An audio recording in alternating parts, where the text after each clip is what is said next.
542. Heureusement qu'on a des bons personnels, ça il faut le dire. Du personnel à l'écoute. Centimètres, regardez. Vous comprenez? Regardez le matin. Le matin. C'était 3 chiens, 22 heures en cellule ici. À plus de 40 degrés, c'est horrible. Plus de 40 degrés dans les cellules. À 3. Vous mettrez 3 chiens ici dedans. 22 heures par jour dans la cellule, c'est horrible. On voit un calvaire, c'est horrible, horrible. Nous sommes prisonniers, mais on ne peut pas mettre des gens comme ça. C'est inhumain.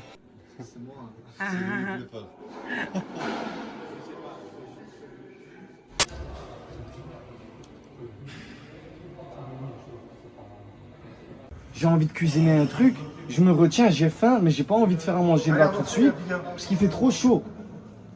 Vous allez me dire, ouais, mais c'est la canicule et tout ça, on peut rien y faire. Ouais, mais à partir du moment où on est à 3 dans la cellule, on respire le même air.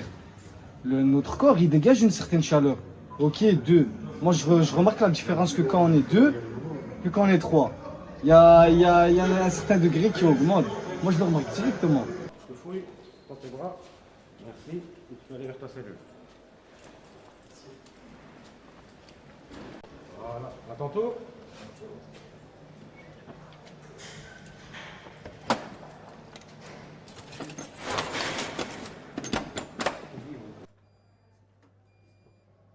Qui demande l'ouverture aussi?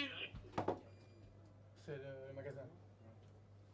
Ça va exploser dans la prison. On va avoir de gros problèmes. Et là, les agents, on a déjà eu des problèmes dans certaines prisons où il y a des agressions. Ici, dernièrement, encore à la prison de Leuze en Hainaut, il y a eu une agression due à la chaleur. Voilà, on aura encore, et il y aura peut-être même des tués, on ne sait jamais. J'espère que non, bien entendu. Mais c'est difficile, c'est difficile. Le premier facteur qui explique la surpopulation carcérale, c'est la détention préventive.